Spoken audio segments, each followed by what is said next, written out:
pemilik dari villa Belanda ini. And inilah wasit kita pada saat itu, para menir-menir yang terhormat punya bangsa yang pernah tidur di kamar ini. Noda merah apa ini?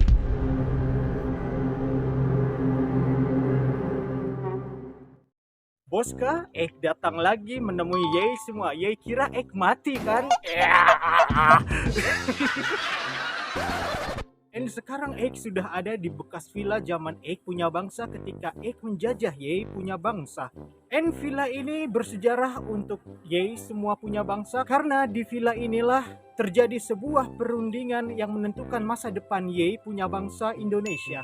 Sekarang ajak Yei semua langsung saja untuk telusur di dalamnya. Nah, Boska, sekarang ada di bagian luar, tepatnya di bagian belakang rumah ya. Nah, kita mulai dari sebelah sini saja. Ini adalah awal mula perundingan Linggarjati. Sebelum perundingan Linggarjati dimulai, Yei Presiden punya Soekarno melakukan pembicaraan dengan Lord Killer di ruangan ini. Hingga kini tidak ada dokumen resmi yang secara gamblang mencatat seluruh isi pembicaraan rahasia mereka pada hari itu. Bahkan beberapa sejarawan menyebutkan bahwa catatan ringkas yang pernah dibuat pun tidak pernah dipublikasikan secara lengkap.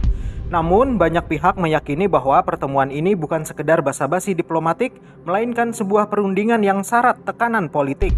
Sebuah ajang tarik ulur pengakuan kedaulatan Indonesia setelah proklamasi kemerdekaan 17 Agustus 1945. Dalam suasana yang tegang sekaligus bersejarah itu, Soekarno diyakini memulai pembicaraan dengan nada mantap.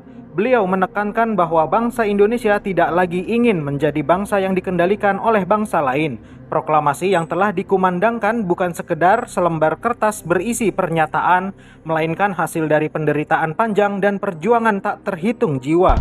Beberapa sumber menyatakan bahwa pertemuan ini berjalan lebih dari 1 jam. Sempat terjadi jeda hening cukup panjang, seakan kedua tokoh itu tengah menimbang resiko dan kemungkinan yang akan datang.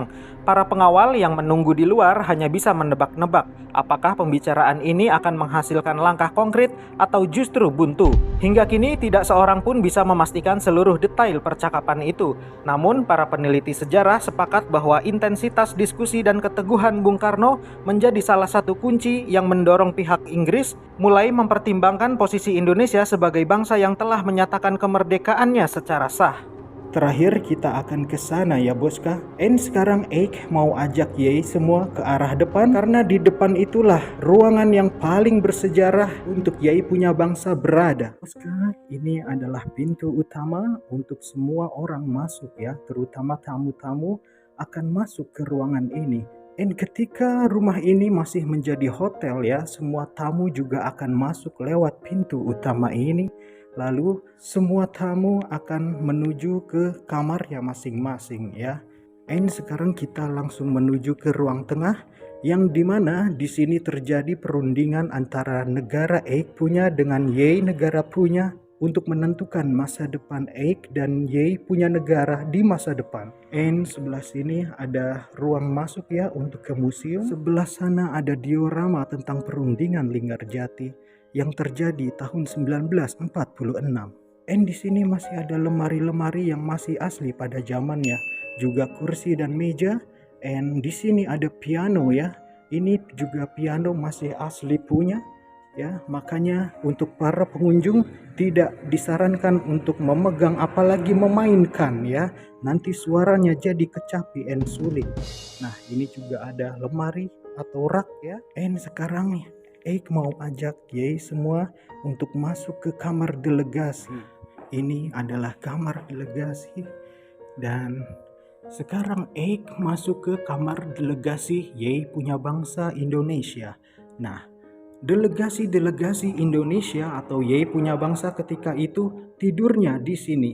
Karena pada saat itu perundingan Linggarjati dilaksanakan selama 3 hari. Jadi mereka butuh istirahat dan disinilah mereka tidur ya. Ada 2 tempat tidur di sini. Sebentar, sepertinya ini bersih sekali. Ya betul, ini masih bersih sekali, terawat ya.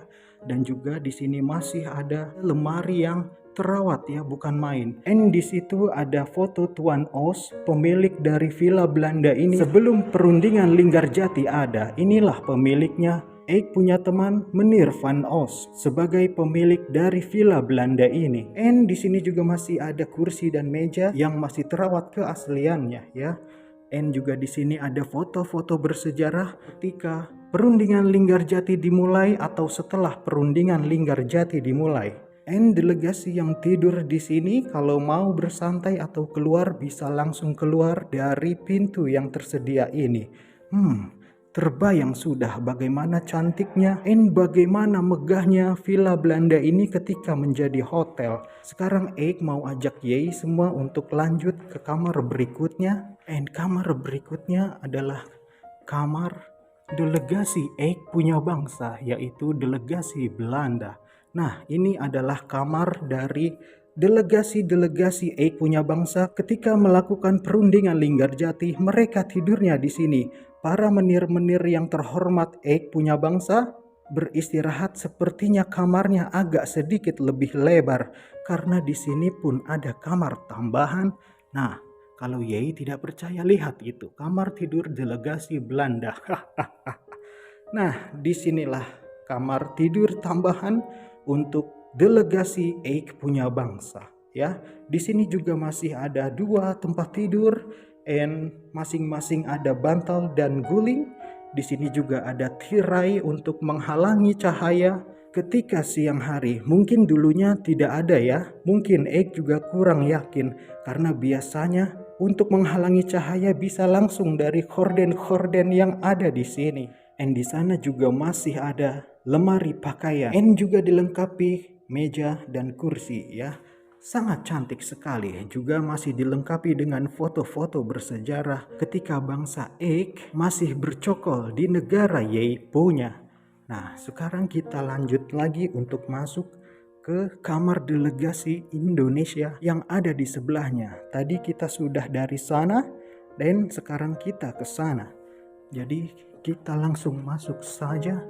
Nah, kalau Yei tidak percaya itu ada tulisannya ya. Nah, inilah penampakan kamar dari delegasi Indonesia ya. Masih ada 2 tempat tidur, tirai untuk menghalangi cahaya masuk, meja dan kursi, foto-foto bersejarah ya. Dan juga di sini masih ada lemari pakaian. Sebentar, Eik mau lihat lantainya. And ini lantainya, kalau dari penglihatan mata Eik di lokasi sekarang, sepertinya ini masih original ya. Tidak ada pergantian atau memang ada pergantian di beberapa tempat, tapi itu semua dilakukan untuk kepentingan museum agar pengunjung yang datang ke sini betah ya untuk menggali informasi sejarah yang ada di bekas villa Eik punya bangsa. And sekarang Eik mau ajak masuk ke kamar yang sebelah sini. Tadi kamar yang sebelah sana sudah. Sekarang kita masuk ke kamarnya Profesor Smerkron. Ya, nah, and wow, kenapa kamar yang sebelah sini begitu luas ya?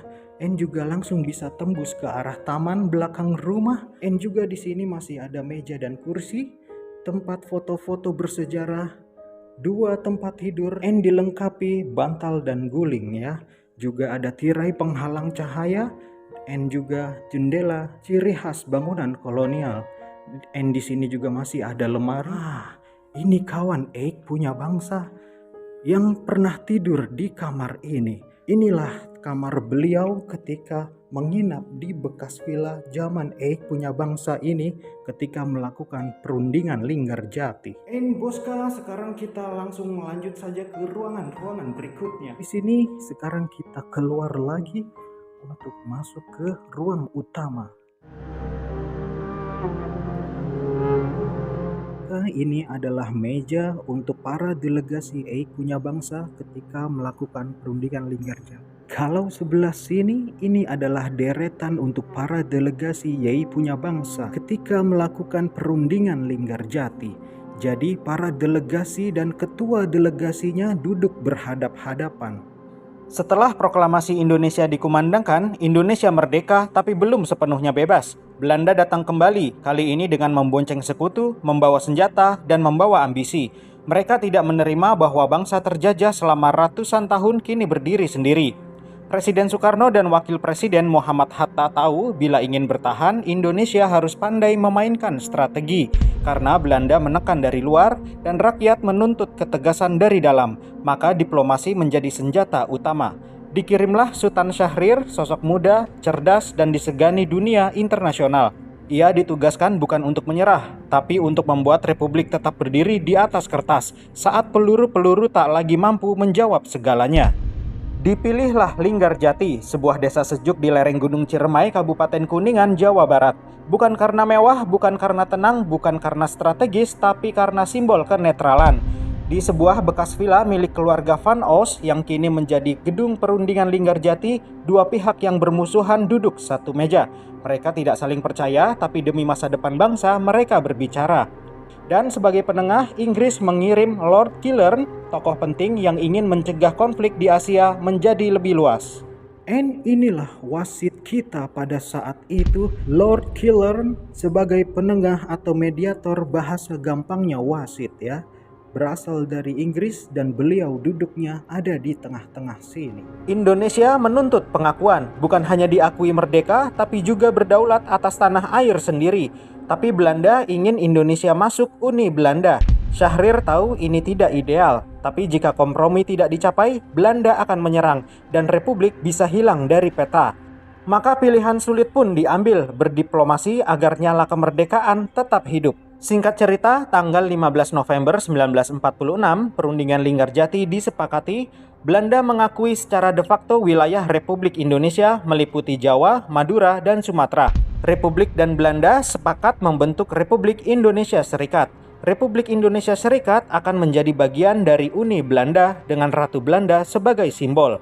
Untuk sebagian rakyat, ini bukan kemenangan, tapi bagi sejarah ini adalah langkah pertama menuju pengakuan internasional. Syahrir tahu kalau api kemerdekaan padam sekarang, kita tidak punya masa depan. Kabar itu sampai kepada rakyat Indonesia, ada yang kecewa, ada yang marah. Syahrir dituduh terlalu lunak, bahkan ada yang menuntutnya mundur. Tapi sejarah membuktikan perundingan ini bukan akhir, ini adalah batu loncatan. Tanpa perundingan Linggarjati, mungkin konferensi meja bundar tidak pernah terjadi. Tanpa diplomasi, mungkin dunia tidak pernah tahu kita bangsa yang beradab. Terus apa ya maknanya untuk generasi zaman sekarang? Hari ini kita tidak lagi angkat senjata, tapi kita masih harus berjuang. Melawan korupsi, melawan kebodohan, melawan perpecahan. Menjaga persatuan, menjaga kebenaran, menjaga Indonesia tetap utuh dan merdeka dan bermartabat. Jadilah generasi yang cinta damai tapi juga berani bersuara atas kondisi bangsa Indonesia saat ini yang tidak baik-baik saja. And dari ruangan ini, sekarang mau ajak untuk ke ruang makan karena setiap manusia itu butuh makan ya. Nah, ini adalah ruang makan ketika itu. Tempat makannya ada di sini. Di sini ada 1, 2, 3, 4 dan ada satu meja. Jadi mereka makan di sini. And kalau semua lihat di sini juga masih ada koleksi bendera ya. Ini sepertinya bendera punya bangsa. Di tengah ada negara Inggris, and di sana ada negara punya bangsa Indonesia. Nah, di bawahnya masih ada properti-properti makan yang antik pada zaman itu. And setelah kita dari ruang makan ini, sekarang mau ajak semua ke arah sana untuk melihat area belakang ya. Nah, kalau ini tadi tempat perundingan Linggarjati dilaksanakan, dan di belakang adalah ruang makan. Di sana ada tempat untuk sumber air pada zaman itu. Nah, tadi sudah lihat di sana itu bagian dapur ya. Nah, sekarang ajak kalian untuk melihat di sebelah sini ya. Ini ada toilet atau kamar mandi yang digunakan para tokoh pada saat perundingan Linggarjati dimulai atau dilaksanakan. Nah, di sini masih ada bak mandi yang ukurannya lihat ini besar sekali. Airnya dingin sekali. Maklum ya, Kuningan itu memang daerah pegunungan, jadi airnya sangat dingin ya. And di sini masih ada lantai-lantai yang original ya, tidak diganti sama sekali ya. Ini kalau lihat kamar mandi ini masih luas sekali. Rasa semua bisa main sepak bola di sini sambil serodotan ya. Kalau Eik pribadi melihat kamar mandi yang begitu luas ini, Eik jadi punya pikiran kotor. Mungkin Eik bisa main kuda-kudaan bersama istri Eik punya di ruangan kamar mandi ini. Sebenarnya di sana ada ruangan lagi ya. Baik, kita sepertinya lewat sini saja. Sebentar. Wow. Wow. Boska, menurut Yei semua, noda merah apa ini? Jangan-jangan, takut. Curiga ini kamar yang terhubung dengan ruang rapat Soekarno tadi. Oh, bisa dibuka. Berarti ini untuk pengunjung ya. Oh, ternyata benar. Tutup dulu pintunya. Boska, ini adalah tempat tidurnya wasit kita ketika perundingan Linggarjati dilaksanakan, yaitu inilah kamar tidurnya Lord Killern yang berasal dari Inggris. Beliau tidurnya ternyata di area belakang ya. Sekarang Eik mau lihat kamar mandi ketika digunakan oleh Lord Killern, sang wasit kita pada saat itu ya. Wow, ini lantainya juga masih asli. Di sana masih ada bak mandi ya. Tapi ini bak mandinya ukurannya lebih kecil daripada kamar mandi yang tadi. Di sini masih ada satu toilet, tapi sepertinya toilet ini sudah modern ya. Nah, sekarang kita tinggalkan kamar mandi ini untuk kita menuju ke ruangan terakhir atau ruangan pertama yang tadi kita masuki, kamar tidur Lord Killern ya. Nah, disinilah beliau tidur ketika itu ya, yaitu ruangan pembicaraan Presiden Yei punya Soekarno dengan Lord Killern sebelum atau sesaat perundingan Linggarjati dimulai. Setelah perundingan Linggarjati selesai dilaksanakan antara Indonesia dan Belanda, terjadi perundingan apalagi? Silahkan ketik di kolom komentar. Sampai ketemu lagi di video-video Eik berikutnya.